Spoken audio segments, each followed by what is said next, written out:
Let's talk about some hyped fragrances. So in the last episode, I did a first impression on some very, very hyped fragrances, and some were big hits, love at first sniff for me, and they are on my wish list.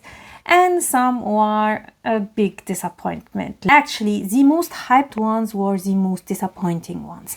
So today is a final review and final thoughts on Levant, Love Don't Be Shy, Fire at Will, Indult Tihota, Gossip Night from Gritti, a lot of very hyped fragrances. And without further ado, let's start. As usual, I'm going through the fragrances from my least favorite, or the ones that I would not recommend, to the absolute best.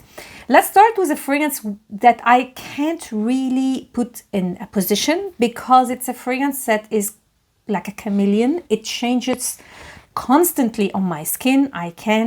I really can't formulate a final opinion on it.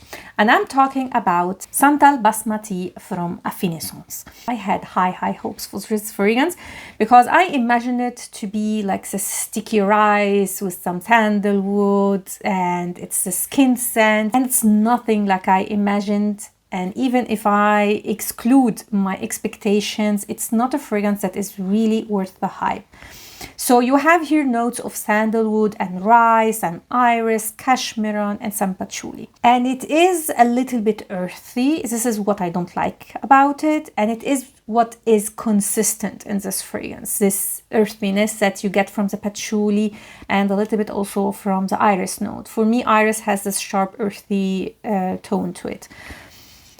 It's the sandalwood here that I struggle with, because sometimes I smell it like a creamy, nice sandalwood, and sometimes it's a sharp synthetic one, and I know it doesn't really make sense, and I just don't know what to tell you about this fragrance. What I definitely can tell you is that it's not worth the hype. So even in the best cases, this fragrance was just okay.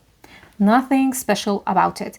And if you are here for the rice note, I would say it's not so predominant. And sometimes I even don't get it at all. Like I get mostly sandalwood and patchouli, and that's it. So definitely this fragrance you have to test. And in my opinion, even in the best cases, it's not a fragrance that I would go out of my way to test or to purchase. My least favorite from the fragrances is definitely Thomas di Monaco Sol Salgado. I like that it is a new take on a very fresh summer fragrances, because it is a very predominant linden blossom fragrance. And you get it very strong. But what I don't like is the background, like the syntheticness of it. And you also get a lot of the mimosa here, but it's not your sweet mimosa, it's your like real mimosa. So this powdery sharpness, which really goes well with linden blossom, I have to say. But the overall result is a fragrance that gives me massive headache, because it's too sharp, too synthetic in the background. I don't know what it is. It could be the sandalwood used here. I have no idea. Also, it has a floral aspect to it. It is very unisex and is amazing in performance. This fragrance has the best longevity and sillage from all the fragrances that I've tested.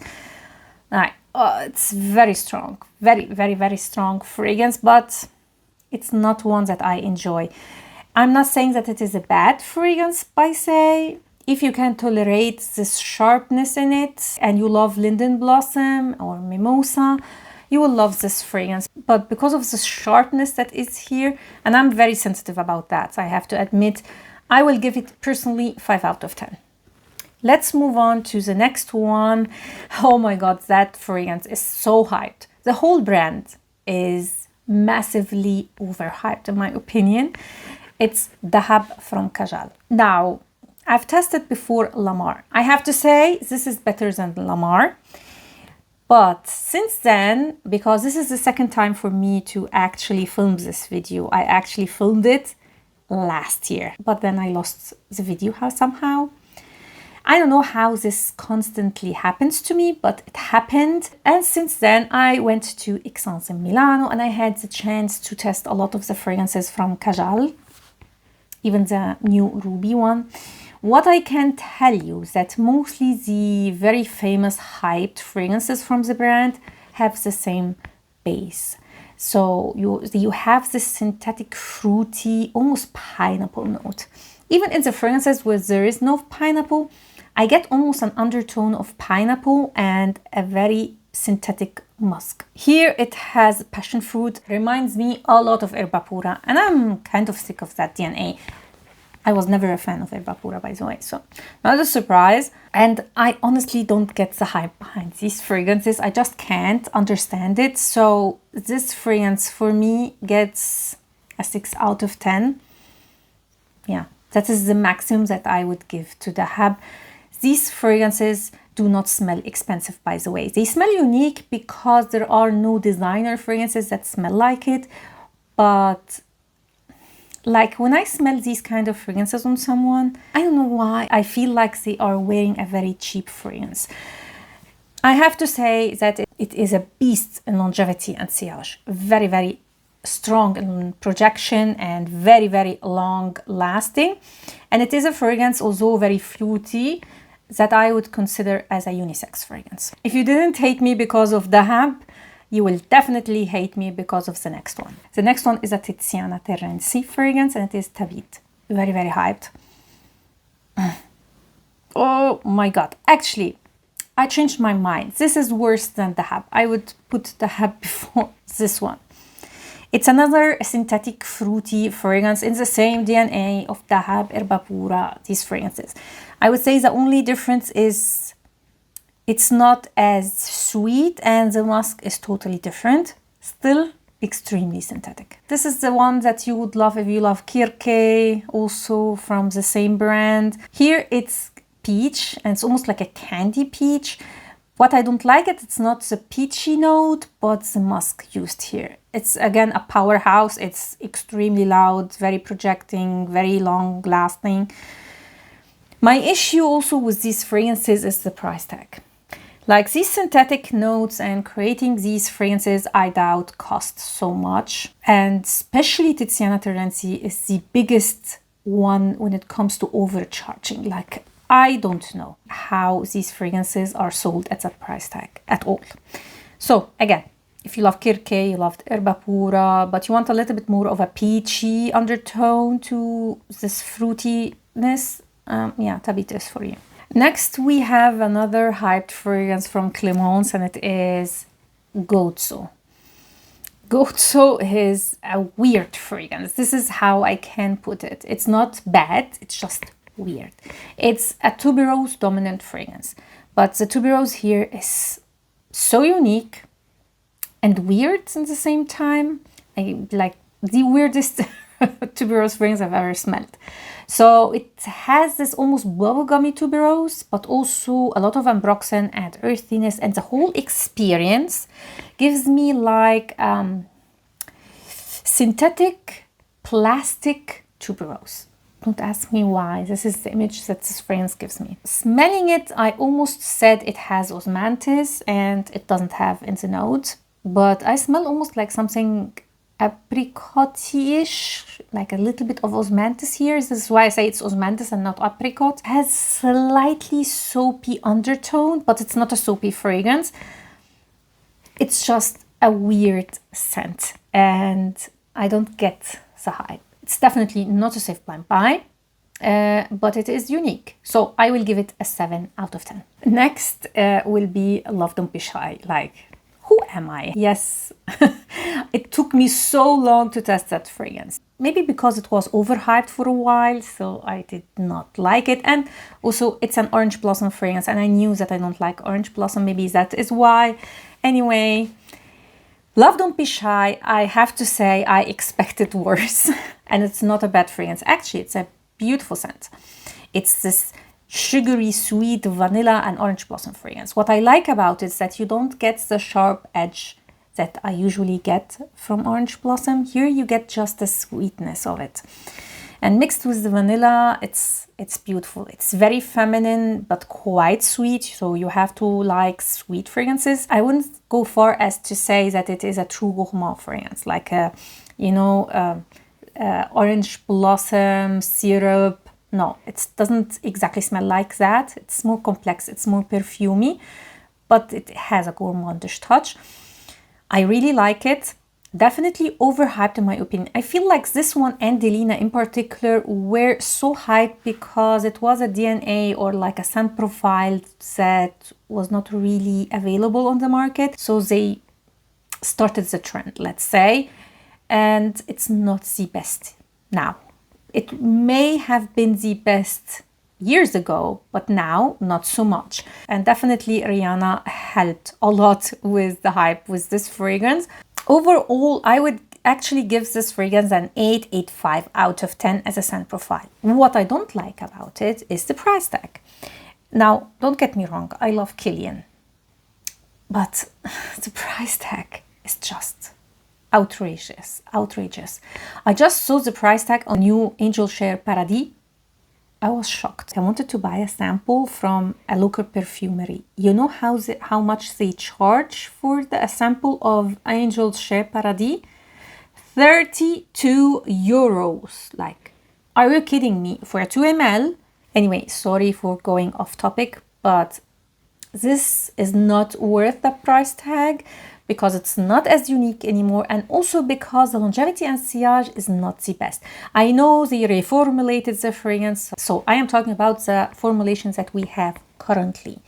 It's not worth it. Let's move on to a sweet fragrance, but very, very simple. This is Indult Tihota. A very fluffy, simple, sugary vanilla fragrance. Like, it has the same vibe as Vanilla 28, but more dense in a way, but it has still the airiness, like dense and airiness. I know it doesn't make any sense. This is how I feel it. Like, the smell itself is strong, but it's not a very projecting fragrance, I would say.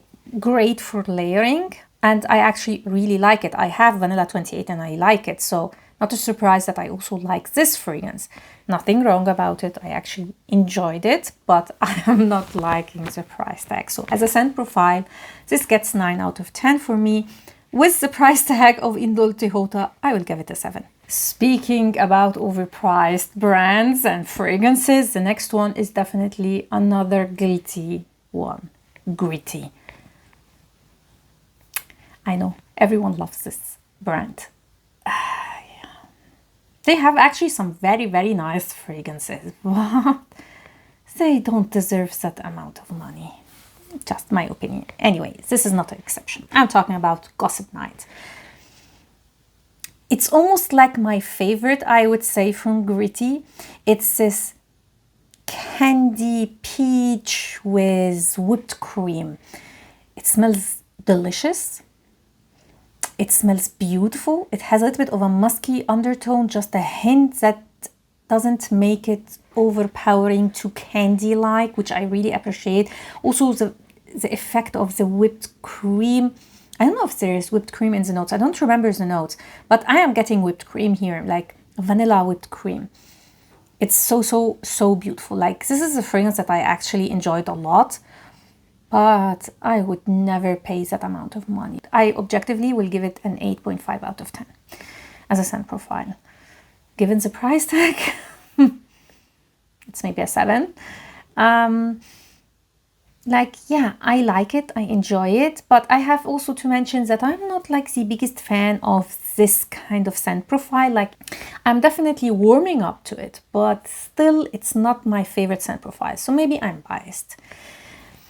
Like, yeah, I like the smell, I can't lie, but for that price tag, not feeling it so much. And if you didn't notice yet, I would say the note of 2025 is peach. Again, when I went to Excellence, a lot of new peach fragrances. Cherry also is still on the market, like a strong note, a strong competitor, but peach is coming strongly now. And I like peach, I'm not going to lie, I like it. Moving to a fragrance that actually, for me, deserves a hype, but it's not a safe bloodbath. I'm talking about Quattro Pizzi from Casa Murati line from Xerjoff. It's a tuberose fragrance, and it's very unique, but not unique in the sense like I was talking about in Gozo. It's the combination that is quite unique. So it has a slightly indolic touch and a spiciness. Like it has like a mix between this creamy, a little bit sweet, not bubblegummy, but a little bit sweet tuberose with something spicy, almost earthy in the background. So a mix between a green tuberose, Indult green tuberose, and a bubblegummy sweet tuberose in a way. Very unique as a scent profile. As I said, I never smelled this kind of a tuberose fragrance. It does remind me of Rouge Malachite from Armani Privé, which I had and decluttered because I didn't like it. But it's still different. They are not identical or dupes or anything like it. I believe what makes this a little bit more unique is the earthiness. I believe it has also some tobacco, if I'm not mistaken, and a rum note. So it has almost this dark, mysterious aspect in the background, which is quite unique. Not a fragrance for the faint of heart and not a safe blind buy. But the scent profile, like even if I don't like tuberose, even it's not a fragrance that I would add to my collection, is nice. It's very, very nice. It's a 9, I would say. 9 out of 10. I love the Casa Murati liner from Xerjoff. Stay tuned for a buying guide. Actually, I was about to do the buying guide, but then they released some exclusive one for Harrods. And I don't know, will it remain exclusive or is it like Acqua di Parma, which they give an exclusive scent for Harrods for a year or something, and then it becomes available everywhere. So I'm waiting just a little bit to film that buying guide. Let's move on to Fire at Will. I love this scent. Love it, love it, love it. It does have a lot of similarities with Indult Tihota, but it has almost like a milky, sugary milkiness to it, which is the difference, I would say, between Indult Tihota and Fire at Will. It has also a little bit of a powderiness. It smells not as simple as Indult Tihota. I love this scent. I'm not going to lie. It's very sweet. So if you love sweet vanillas, you will love this one. The only issue with this fragrance is the longevity and sillage. It's even lighter than Maison Mata Escapade Gourmand, which I have. They also have a lot of similarities. This is, for me, just slightly more sweet, but like a hint. Very, very similar to that fragrance, but the longevity and sillage is worse. And it would have been much higher in my ranking if it wasn't for that. Like, I almost can't smell the fragrance after a while. It becomes a skin scent. And yeah, it's a shame because the scent profile I absolutely love. Simple, but beautiful. The next 3 fragrances are the hits, like the winners of this episode. Let's start with Vanille et Cognac from Private Label. This was like my cheating fragrance. So it's actually not a hyped fragrance. It's an unknown brand, I would say, an unknown fragrance. And usually it doesn't go very well, but oh my God, is this a discovery? It's already on my wish list. It's quite an affordable brand for niche. And if you love Voisin from Parfum de Marly, you will love this one. You have a lot of vanilla, a slightly booziness. I smell also cinnamon. Like, there is no actually mentioning of cinnamon in the notes, but I get it quite strong. It has also some ambery notes, vanilla, tonka bean, which you get a little bit. Mostly it's as the name. So you have vanilla and cognac and cinnamon for me. I'm definitely getting cinnamon, and it is extremely similar to Voisin from Parfum de Marly. Do you smell the difference in the price tag? I have to say yes, but only when you compare them. Like when I smell this fragrance, it's not like I'm saying it smells cheap, not in any way, shape or form. It's just the booziness, I would say, is what makes the difference between the two. But if you love Voisin, you will also love this one. On the second place, and it's only in the second place because it's a scent profile that I absolutely love, but I can't wear. It's a little bit too strong for me. I'm talking about Lettre de Pushkar from Elaka. I recently dedicated a whole video to Sonia Constant. I will leave it linked down below. She is my favorite perfumer. Her and Marisa Lanania, I would say, are my absolute favorites. Lettre de Pushkar is this amazing rose scent. She is the queen of rose, no doubt about it. Stunning rose.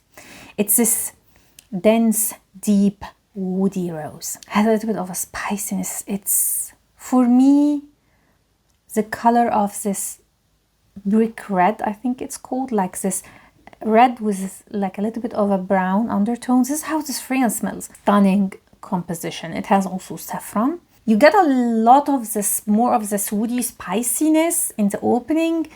I would say like after 2 hours, it becomes more of a dense, deep, sweet rose. Not jammy rose, but a sweet rose. Ultra, ultra seductive, but in a mature kind of way. Stunning, stunning fragrance that I would give 10 out of 10.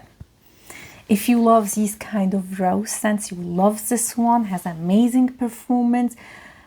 I wish for Elaka to do some travel sizes. Like last time I checked, they were not available. And I can't find a decant of this fragrance because it's not a scent profile that I can wear a lot of. So I don't need a full bottle of this scent. I need a travel size or maybe a decant of it. Amazing scent. Like it's a definite masterpiece. Now, my number one, you all know what it is. It's Levant from Ormonde. Oh, so good. Femininity in a bottle. This is how I would describe this fragrance. It's delicate, it's feminine, it's floral, it's happy. Oh, yeah, femininity in a bottle, what can I tell you? It's a stunning, stunning fragrance that is worth the hype, worth the price tag for me. If you love fragrances like Valaya, Fleur Narcotique, but you wanted something a little bit less synthetic, more elegant, oh, it's this one. Yeah. If I get this fragrance, Valaya will be off my wish list. Like, oh, it's so, so amazing. So you have these notes of citruses, orange blossom, peony, rose. Like when you read the notes, it seems like a boring fragrance, like something you have seen many, many times. But it's not. It's not. It's a stunning fragrance. Just, I love Ormonde, I have to admit. I also recently did a first impression on her brand for my British series. So I will leave it linked down below. And I'm loving Ormonde. It's what I love about perfumery. I love Levant. And even if you don't like orange blossom, like I am not the biggest fan of orange blossom, but let me tell you, this is amazing. Amazing. Levant is worth the hype, worth the price tag. Can't stop raving about it. 10 out of 10. Highly recommended. And that was my review on 10 hyped and expensive niche fragrances. Tell me in the comments down below what you think about these fragrances. I will leave linked down below all the videos that I've talked about during this one, as well as the playlist of all the previous episodes of testing hyped up niche fragrances. Stay tuned for the next episodes that I already filmed, and it's going to be quite an exciting one. So don't forget to subscribe and also to hit the notification bell so you will get notified when I upload any new video. If you liked this video or you found it helpful, I will highly appreciate it if you gave me a thumb up. That will help me a lot. Thanks a lot for watching and see you next time. Ciao.